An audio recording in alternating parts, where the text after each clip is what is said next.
I attempted to make a video on Singularity 2 years ago, back when I first played it. That attempt was a complete failure, because I wasn't able to explain what gave it such a strange charm. Following a more recent playthrough, I discovered that this was a result of the game's identity relative to the context of its release.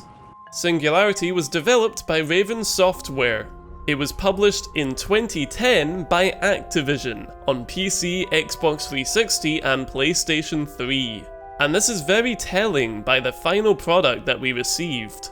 Screenshots depict a game wandering deep in the murk of brown and beige, planting it firmly with many other generic first-person shooters of the mid-7th generation, even down to its obligatory multiplayer component. The most notable comparison is with the true FPS victor of that generation, Call of Duty. Raven were evidently inspired, or rather motivated, by its success. The story of Singularity opens with a military debriefing, fades into a helicopter ride with a squad mate, and what do you know, the chopper crashes. On the surface, it shows all the signs of a railroaded military campaign, with green ally hover text and slow-motion door-breaching segments. The Russian military are introduced as you hold a bridge against wave after wave, and this is the moment that cements Singularity as an Activision-published game released in 2010. However, this impression doesn't last.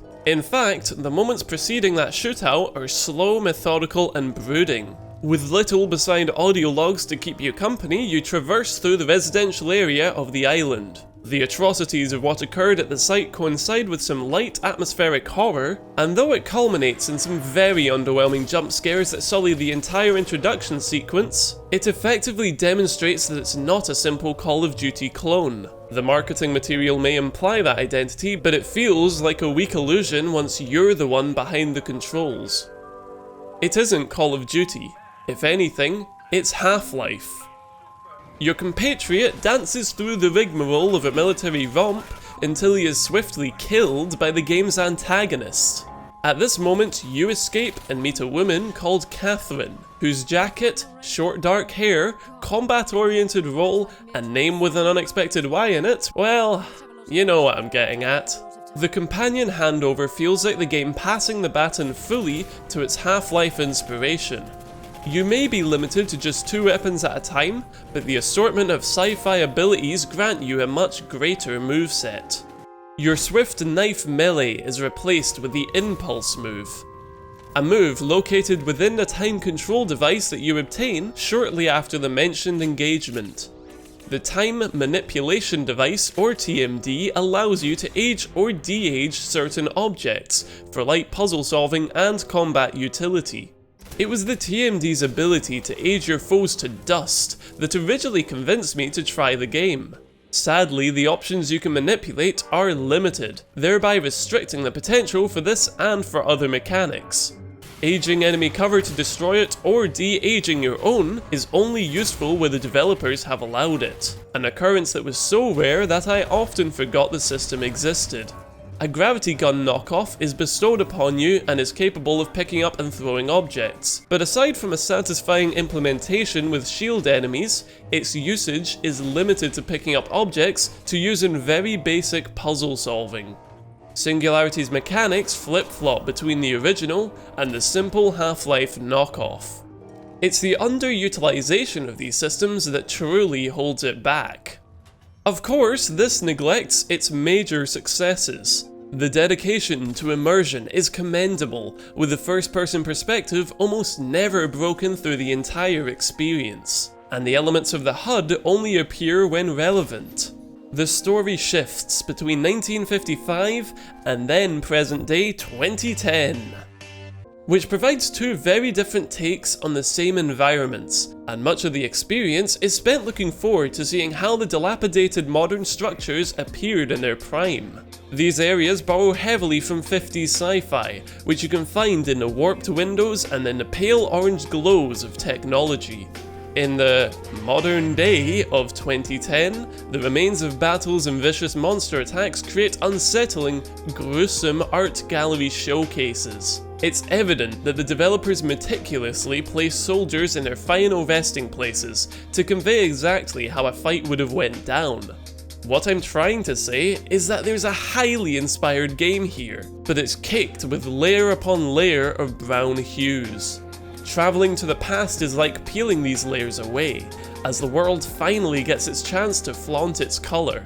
Singularity, when contained within certain rooms, is a resounding success. Extending your view across the entire experience creates a muddier picture, in more than just appearance. It's quite fitting that the game's plot shifts continuously between two distinct time periods, as the gameplay itself feels trapped between older Half-Life style FPS design and the then modern Modern Warfare standard. Unsurprisingly, Singularity underperformed at release. If it had conveyed its true ludic identity in the trailers and marketing, maybe the game would have fared better. So then, why was Raven so determined to sell you a Call of Duty clone? The obvious assumption is that Activision pushed Raven in that direction to create something they deemed mass marketable.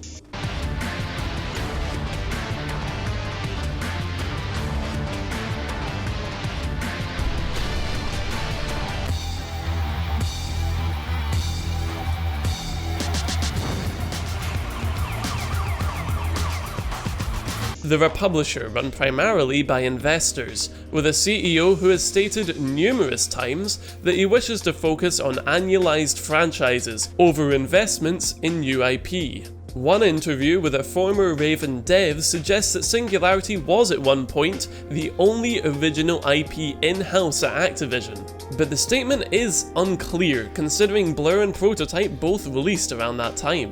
Consider the likelihood that many Activision Blizzard investors don't play games, and a title that appears to resemble Call of Duty will curry favour short of actually playing like it. Marketing issues with the title were actually cited by its creative director, who suggested that the core systems of the game may have been a harder sell. A telling quote can be found in a Gamma Sutra interview where he says that some people will get the concept and others won't, and, quote, "If that's the person determining the marketing dollars, then ultimately that's kind of what ends up getting scaled back."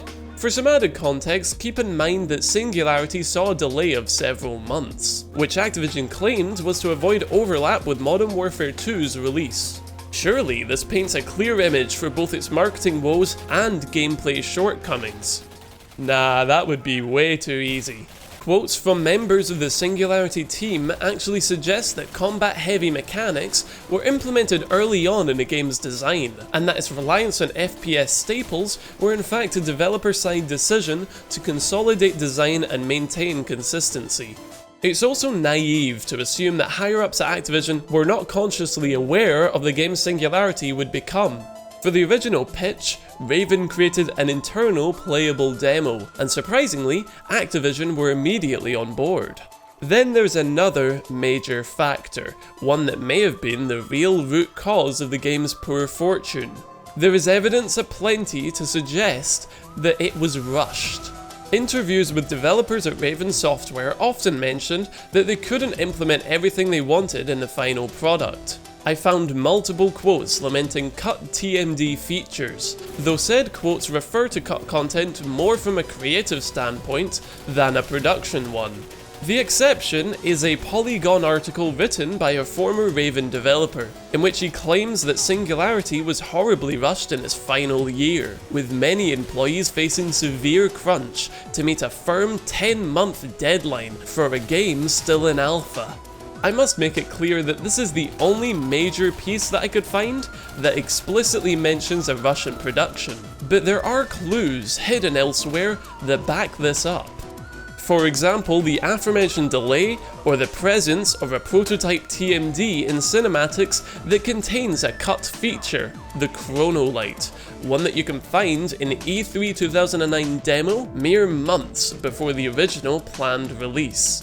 In fact, that demo contains an entirely scrapped section of gameplay, which included a completely different cutscene that, most notably, contains voice acting for the protagonist. In the final game, you control a silent protagonist, but it is suspicious the voice lines were recorded for this character, but never used. This also matches claims in the Polygon article that the story was haphazardly restructured when the game's scope was scaled back to meet its release date. Before the release of Raven's Wolfenstein reboot, the company was comprised of 3 teams. Following the release of Singularity the following year, they were down to just 1. In an investor meeting later that year, Activision's COO and CFO stated that Singularity's shortfall was offset by Call of Duty, and its success with both DLC and release. Meanwhile, Infinity Ward was facing troubles when its president and its CEO were fired in just 1 chapter of a massive legal battle that is completely out with the scope of this video. The main thing to note is that nearly half of Infinity Ward's workforce resigned in response, which presented a major problem if Activision wished to maintain yearly Call of Duty releases. As a result, we saw Sledgehammer Games and Raven Software assist in the development of the series. And that is where Raven has remained ever since. It's a bittersweet story, as despite the studio's fortunate success, Singularity was the final original game created out of that studio. After digging deeper into Singularity's development, I found a developer blog in which they describe many aspects of production, from sound design to animation to storytelling. The passion of the developers truly shines here, and it's a shame that such enthusiasm was buried behind a general disinterest in the title following its release. Singularity is oft overlooked, even today, and that means that we may never know exactly what happened during production. It's a title that deserved a lot better, and though Raven themselves survived its failure, it feels like they lost something along the way.